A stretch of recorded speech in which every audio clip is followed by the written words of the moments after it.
Hi, boys and girls. It's Mrs. Blumberg here. I'm going to show you a new art project to do for this week.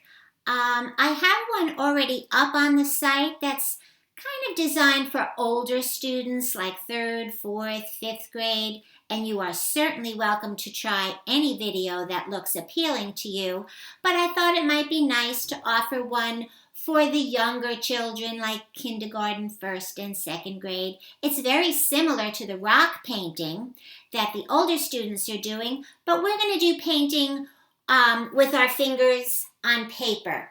It's not quite as detailed, but sure go ahead and try the rock painting if you would like to. What we're going to do is a tree, and we're going to put some flower blossoms on the tree using our fingers. Now I went in my yard and I found this tree branch that can kind of show you how the shape and the how wide the branch is. As it gets further away from the tree trunk, it kind of gets thinner and thinner.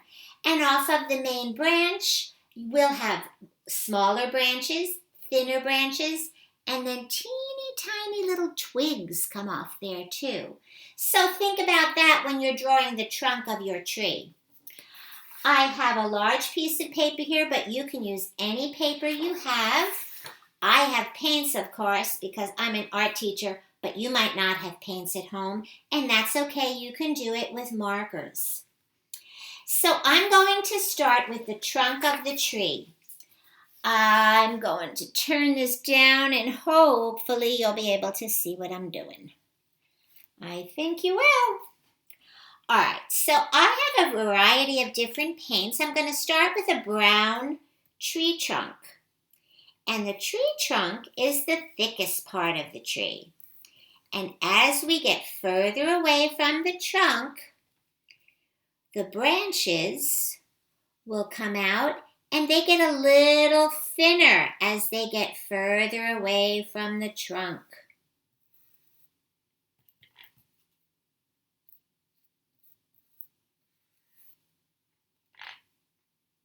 So here are my branches. And it doesn't have to be perfect, okay? They're not straight lines because in nature, the shapes are what we call organic, which means they're not perfectly straight. Anything you find in nature will be different kinds of thickness, and rock is a perfectly round rock, not usually. So here's my tree trunk. The next thing I'm going to do is I'm going to use my fingers to put all kinds of flowering blossoms on my tree. And you can get very creative. You can make them any color you like. I'm going to start with green. I have my paints, some paints over here. I like to add a little white to my straight colors because, I don't know, I just like to. I'm going to add I lost you. I'm going to add a little white to my green. Stir it up. Get a nice light color green. Because in the springtime, when the blossoms are blooming, they're usually baby blossoms that are lighter in color. As the season gets further into the summer, the leaves will get darker. But in the spring, they're very light, usually. I'm going to use that finger, and I'm just going to put some green leaves, little dots on my tree.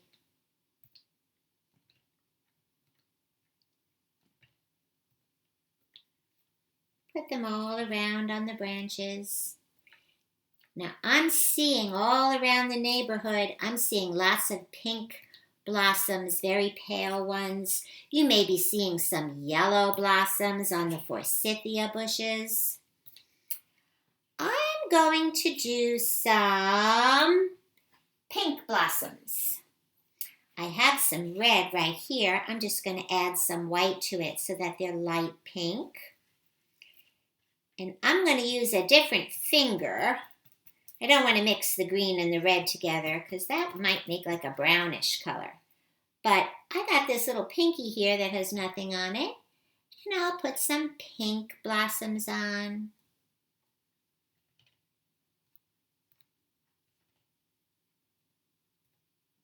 There we go. Oh, it's starting to look really pretty. You could fill the whole top of the tree. I'm even going to put some blue ones on. I have some more white over here that I'm going to mix in with the blue. Oh, that's a pretty blue. Now remember, we're not painting the plate. We're just mixing the colors on the plate. You don't want to spread it all around because then you won't be able to scoop it up with your finger. It would be spread too thin. So you want to try to keep it like a pool of paint. I think I'll use my middle finger for this one. And I'll put some pretty blue. You can get creative. You could do purple, yellow, red, orange, and green blossoms. And we can put them all on the branches. That looks kind of pretty.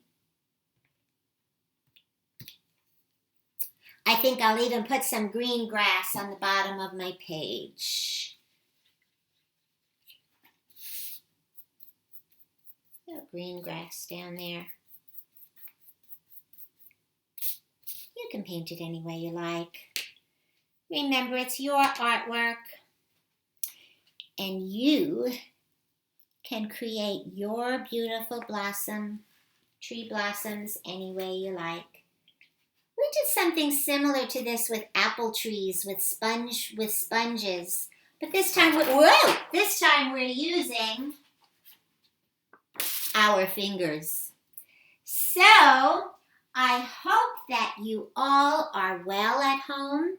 I hope that you're outside as much as possible and appreciating the beautiful blossoms that we're seeing in the spring and being outside and smelling that beautiful spring air. And tomorrow is Earth Day, and it's a day where we think about Mother Nature and how we can help protect our Earth from pollution and litter and garbage. And sometimes it's nice to create some artwork that will honor our Mother Earth. So I hope you enjoy yourselves. Do a beautiful picture. I would love for you to show it to me. And I'll see you next time. I miss you very, very much.